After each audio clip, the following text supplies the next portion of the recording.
بسم الله الرحمن الرحيم مقعي وحلا إلى أحمد باشي وحنا تخصص بدن كليه معمولك كلية دلالة software engineering marka haddaan ku bilaabo wuxuu ahmiyada leeyahay software engineering dadka maanta ama haddaan ka hadlo si guud wuxuu yahay software engineering simply waxaan oran karnaa waa isticmaalka the tools of engineering adigoo adeegsanaya qayb software ah aan ahayn hardware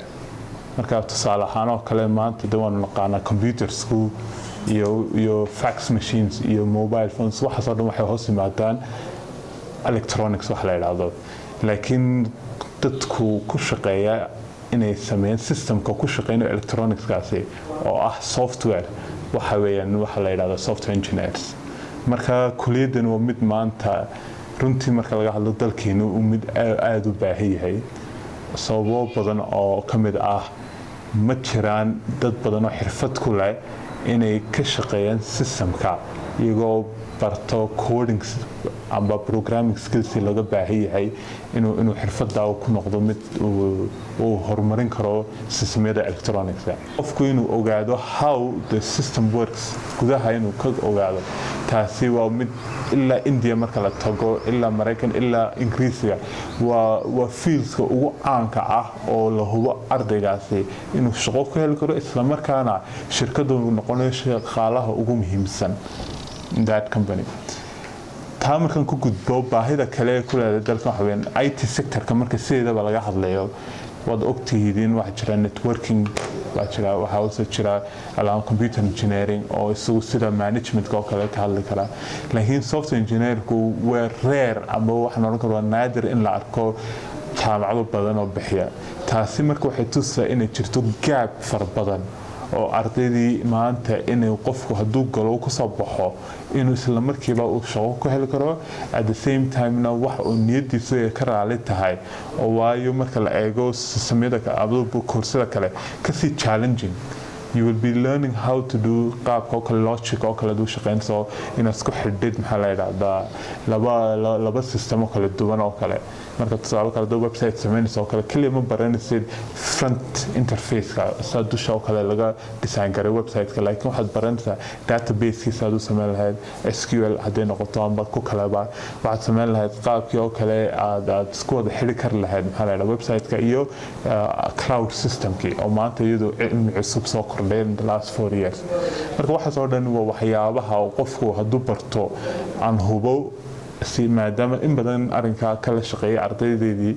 waxaan arkay marka inay ardaydu xiiso badan halka ay ku leeyihiin inay software engineers noqdaan waayo some fields waxa laga yaabaa inaad gashid inaad sidaad hadhow aad ku tixgashid shaqada laakiin tani adigoo shaqano ka helaya haddana wallahi motivation ay ku noqonayo wax badan bad passion u lahaan karto waayo halkeed ka aragtay qof isagoo shaqadiisa ku jira laga yaabaa inuu markii waqtiga ka dhamaato inuu iskaga tago shaqada laakiin ninka software engineer waa ninka intuu computerkiisa dul fadhiyo uu maalin oo dhan iyo habeen oo dhan isagoo waxa uu lagu dirsan isku shaqeyn marka taasi waxay tusaa dadkeeni maaha kale inay eegtaan opportunity-ga which I guarantee hadda maanta software engineer aad noqotay opportunity fara badan ay ku jirto laakiin at the same time in wixii aad adu niyad aad u leedahay oo markaad gashid inaad hadda marka hore waan ka hadli doonaa waxyaabaha lagu baahiyo ardayga intaan u galin laakiin haddaad gashid inaad ku sii jiri doonto oo maalinta ka sii dambeysaba aad xiiso yeelan doonto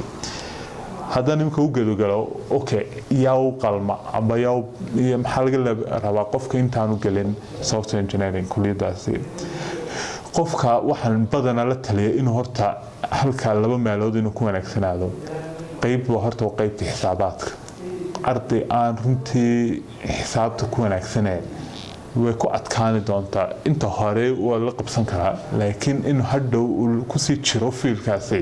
way ku adkaan doontaa marka aad baan ula talinay ardayga horta doonayay xisaabtu ma aha inuu marka hore ku wanaagsan waa caadi qofku wax badan baa laga qaban karaa kuliyada software way jirtaa kursiyo badan oo basic ka bilaabma soo kobciya ardayga laakiin inuu ku talagalo inaanu halkaa aanu ka dhaafi karin talabaadna wax weyn inuu computer languages baa jira oo ardaygu baran doono computer languages haddii noqoto Java amba haddii noqoto C++ luqadaha kala duwan ardaygaasi inuu diyaar u noqdo inuu barto يعني waa luqad ka duwan maanta waa luqad caadi oo jirto sida maanta af Soomaaliya ama English aan ku hadli karno ayuu yahay luqad caadi oo jira marka ardayga inuu taa ku talgalo inuu barto waayo haddaanu taa baran marnaba suurtagal uma noqonayso inuu fiilka ku soo dhex jiro marka labada meelood computer program the good thing about languages kana again faculty marka soo gashay lagama filo ardaydu inuu horu garo haduu garanayo waa de faa'iido weyn bay u leedahay laakiin hadduu isagu uu gal soo galo waa la bari doonaa xisaabtana kadaalika oo kale ardaygu waxaan ku talagalnaa inuu isagu marka hore uu iska sii dhisnaado laakiin hadhowna wax badan baa laga qaban karaa marka fursadii shaqadii waan ka yar taabtay arrinkaa waxaan leeyahay maanta chance hatta maanta one huba in 5 years ardayda geli doona software engineering inay noqon doonaan mid ka badan kulliyadaha kale engineering ku doonaha noqdo laakiin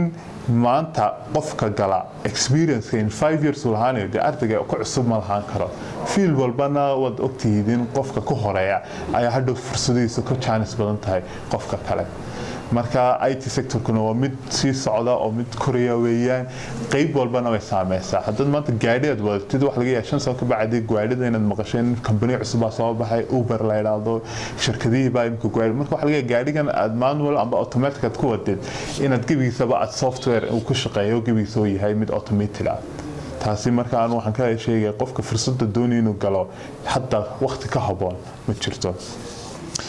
تخصصاتنا haddaan ka yar hadlo uu leeyahay ardayga hadduu ka sii dhameysto muxuu sii baran karaa ama muxuu ku sii takhasus karaa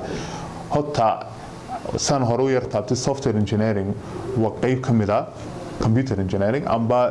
field engineering oo dhan marka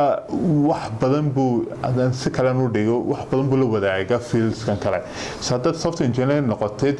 ardaygan waxaan ku taliyaa horta in badan buu halka khibrad badan ku yeeshay inuu marka aqoontiisa dhinac kale la cid halka dhaamso ma jirto inuu dhinac kalena iska adkay marka inuu computer engineering oo kale qaybtii hardware oo kale barto de waa la xidhiidha waana isaga u fiican tahay hadhow markuu de shaqo uu ku duraadsanayo de wuxuu hayaa labadii field balance kan caankay la wada haysto computer engineering iyo kii takhasuska markii soo hore software engineering hadduu ardayga doonayo inuu iska sii dhex jiro software engineering field-ka taasina u banaan tahay oo way jirta masters maanta la bixiyo oo ardaygu doonayo inuu software testing buu ku takhasusaya software maintenance buu ku takhasusaya ama software design buu ku takhasus karaa ragga maanta ugu caansan ee dunida la yaqaano de imka oo kale Steve Jobs oo kale ninka la yiraahdo ama Bill Gates oo kale raggaas waa software engineers laakiin Steve Jobs oo kale wuxuu takhasuskiisa ahaa design-ka systemada laakiin Bill Gates oo kale isagu ahaa qaabka loo sameeyo iyo isku xidhka how different softwares oo Microsoft maanta waan naqaana applicationada badan ee soo saarto iyo sida wada shaqeeyaan marka haddaan ku soo gabagabeeyo qodobka faculty-ga software engineering waxaan oran lahaa horta field maanta aan ka adkeen hata ma jirto laakiin at the same time ardaygu ka gala ee ka soo baxa wuxuu noqonayaa mid quality leh oo maanta at the same time value taasa ka simayso qof walba maanta shaqo galiyo suuqa galiyo de wuu value lahaad haddii kale lu qaadan maayo iskaagana haddaad u shaqo tagaysina qiimo ma yeelanaysa haddana markaad wax soo bartaa haddana value lahayn maanta fiilkaas wax ka value badan anuu hadda yaraata ma arko marka insha Allah waxaan rajeynayaa ardayga maanta taa ogaaday inay wax badan ka caawin karto fikirka sidoo gal lahaa qaybta software engineering aadna iyo aad baad u mahadsantiin thank you